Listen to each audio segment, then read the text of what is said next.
read to me the nameplate? Judge Eboni K. Williams. So the only thing that matters in this particular courtroom is how I see it. I am from North Carolina by way of Louisiana with some West Coast cool and a New York edge. Do we have a problem, ma'am? No, I don't, Your Honor. Equal justice is all about the most important values of our country: freedom, integrity, and those are the things that I'm striving for. Ma'am, you run your household, this man gets to run his.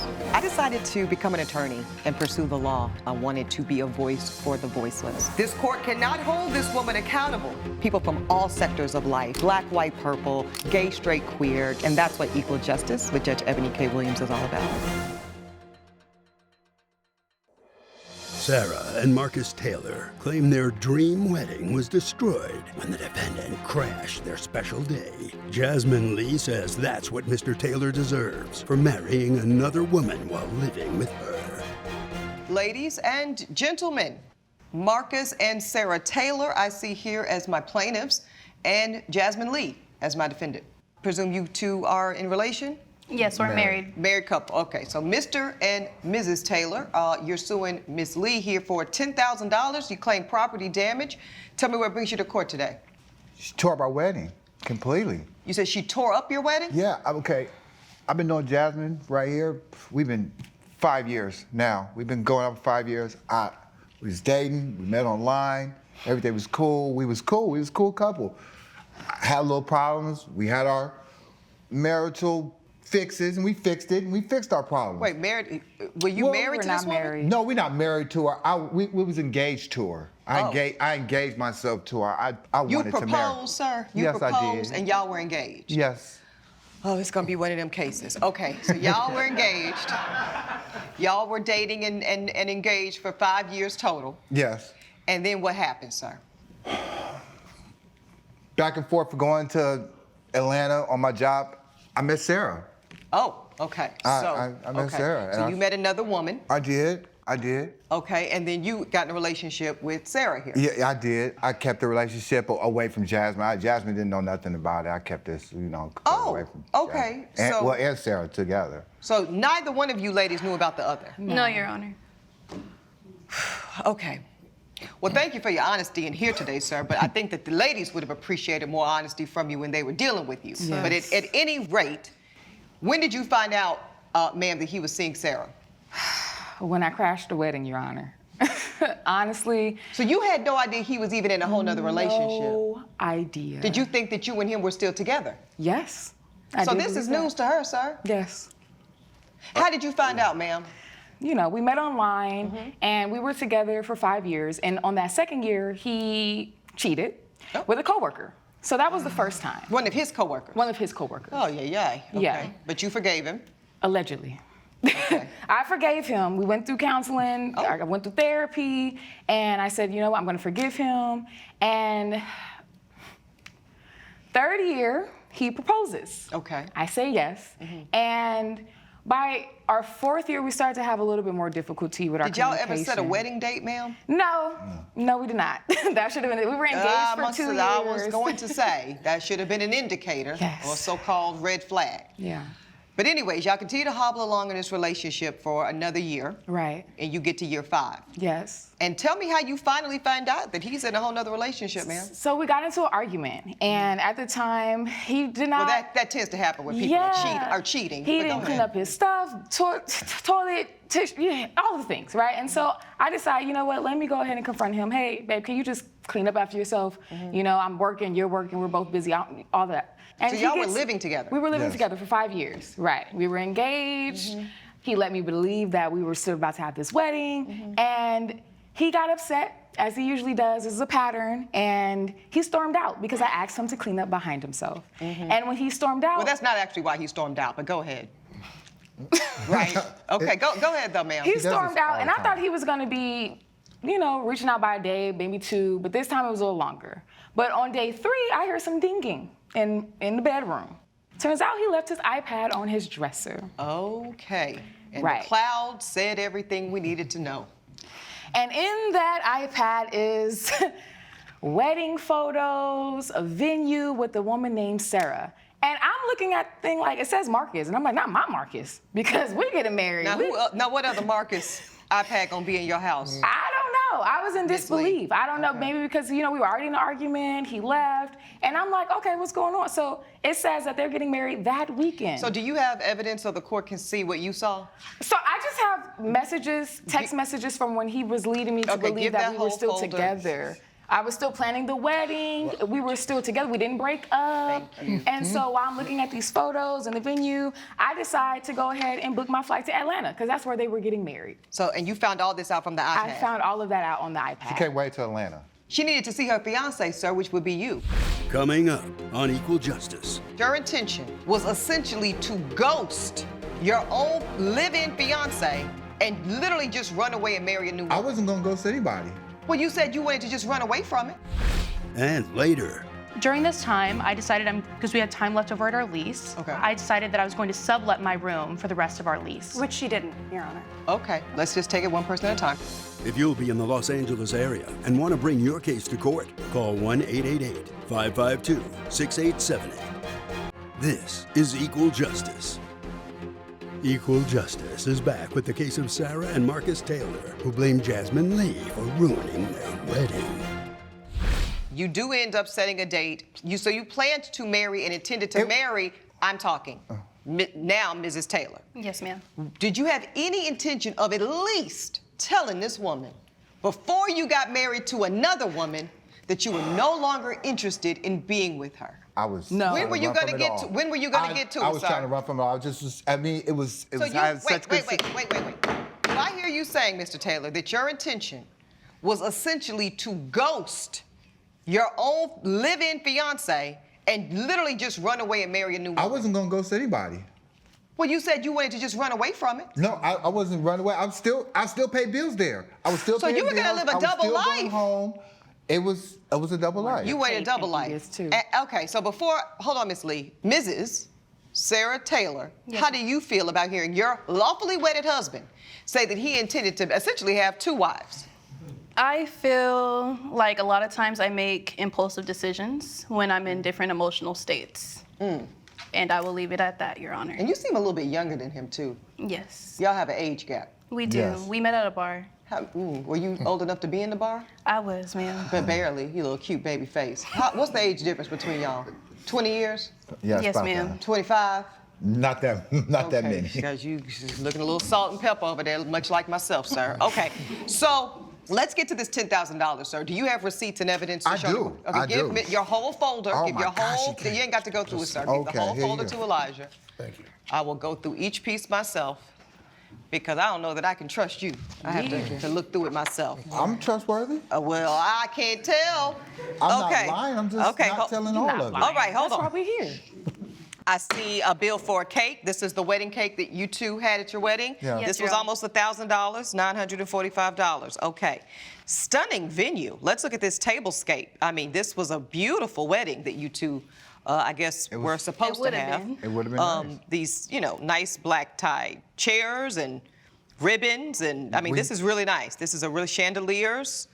Okay. Now it's looking destroyed everything. not so nice. This is, I see the food and everything about is that, aren't you? slaughtered everywhere. So this is the $1,000 cake knocked over. Yes, Your Honor. And I was looking forward to it. Yeah, okay, hold on. I see also, looks like the food buffet and everything That was the first thing that she went to. And did. Okay. And then it looks like whatever flatware and china and everything y'all were supposed to eat on has been literally shattered. Yes. So this is all your work. Yes, ma'am. And you don't feel any way about it. Not a way. Okay. So this is a result of your anger? This is his thing. If he was honest and could have clearly communicated, I wouldn't even been in Atlanta. I wouldn't have to. So you wouldn't have came if I told you I was marrying her? Mr. Taylor, I'll be asking the questions here. Your time to ask is over. You could have asked all these questions at home, actually. But now you're in my courtroom, so here we Okay. go. Miss Lee, let me ask you, because it's important before I make a judgment, because $10,000 is on the line. I think that what this man has done to you is despicable. I think what he's done to you is despicable too, young lady, but that's on you to decide.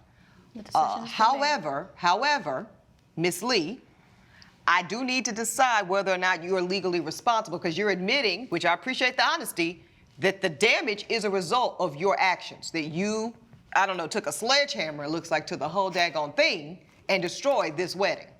Now, y'all got married anyway, clearly. Yes. We did. But With certainly security. your displeasure was seen and heard, right? Yes. Okay. But as I've already said to you, Mr. Taylor, you absolutely set all of this in motion with your lies, your deceit, your manipulation, okay?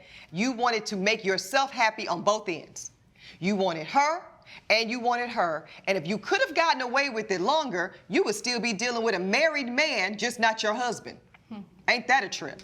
Would it be? And it is only, sir, because the iPad told on you that we are here today, finally, with the truth.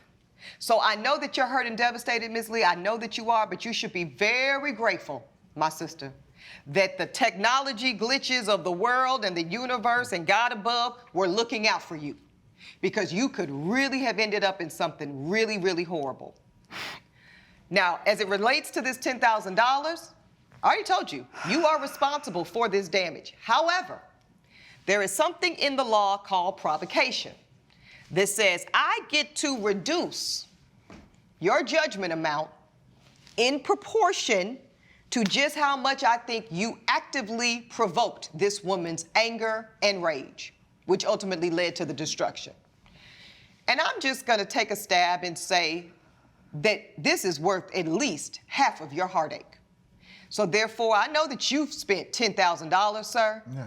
You're only gonna, you know what? I don't even think it's worth half. I think that she's gonna give you $2,500, and the other 75% of this, you more than brought on yourself.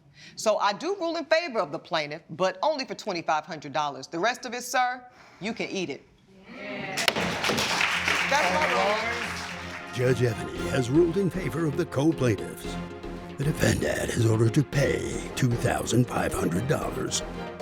I think you should leave him. It shows a lot about your insecurities if you do choose to stay with this man. I respect you as a woman. I'm sorry for what you went through. I'm sorry for what he put you through. I'm speaking. Coming up on Equal Justice. She had left a lot of items. All of her items had to either be, thrown away or sold, and that was all my responsibility now. Now, who made it your responsibility? Well, she did by leaving it all behind. This is Equal Justice. Elizabeth Jennings claims her former roommate gave away an expensive coat she left behind after moving and wants to be reimbursed. Skylar Trent says Miss Jennings told her to get rid of whatever was left, so she gave the coat away. Ladies, I've got Elizabeth Jennings as my plaintiff, Skylar Trent as my defendant. Ms. Jennings, you're suing Ms. Trent for $1,475. You cite loss of property. What brings you to court? That's correct, Your Honor. So, Sky and I have known each other since college. We were best friends. In college, our dream was just to move to New York and live together and start a life there. And so we moved to New York after college, had our own apartment, but pretty soon after, Sky decided she's gonna go on an internship in Boston, leaving me alone, leaving me lonely. And I just felt really isolated in the city and decided I need to move back to Los Angeles.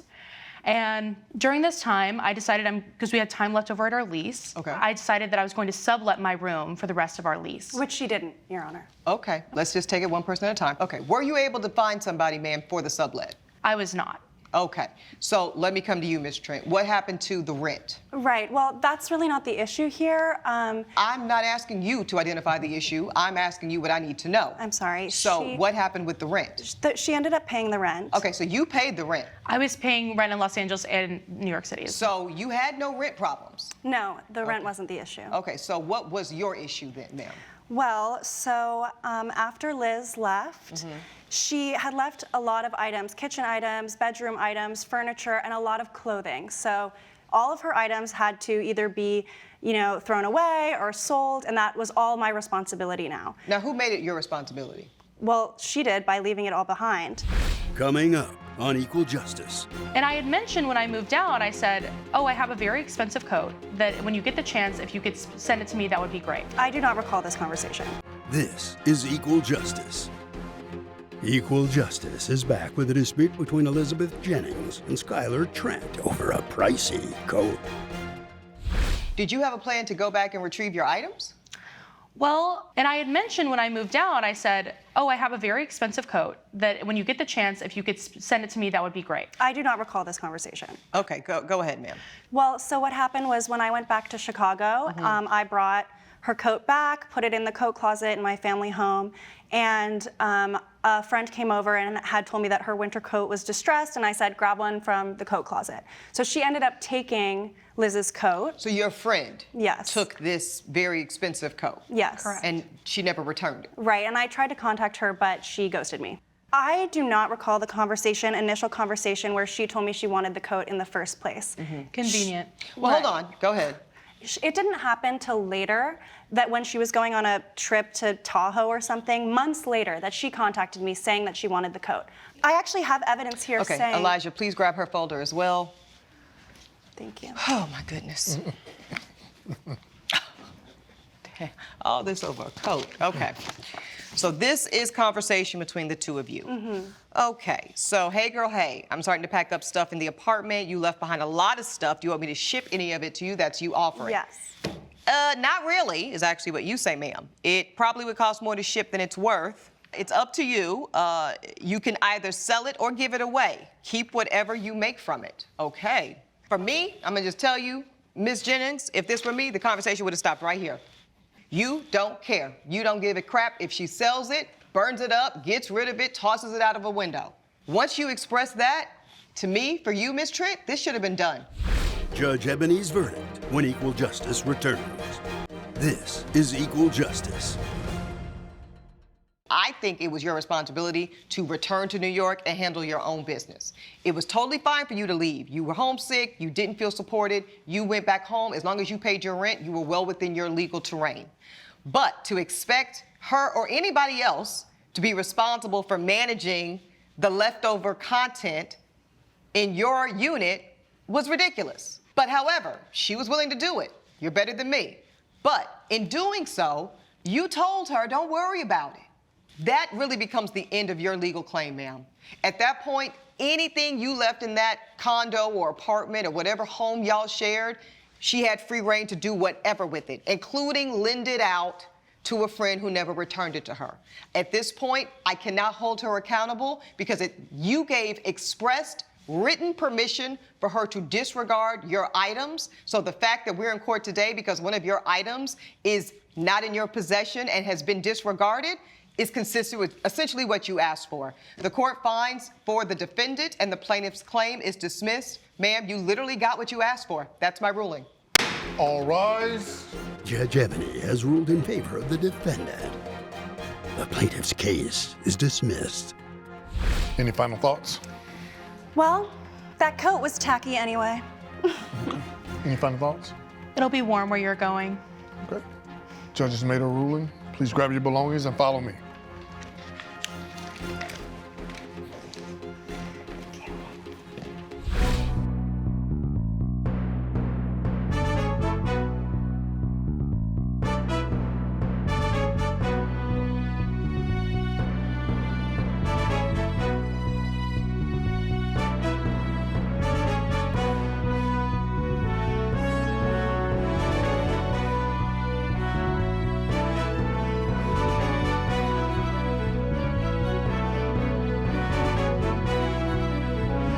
This has been a production of Allen Media Group.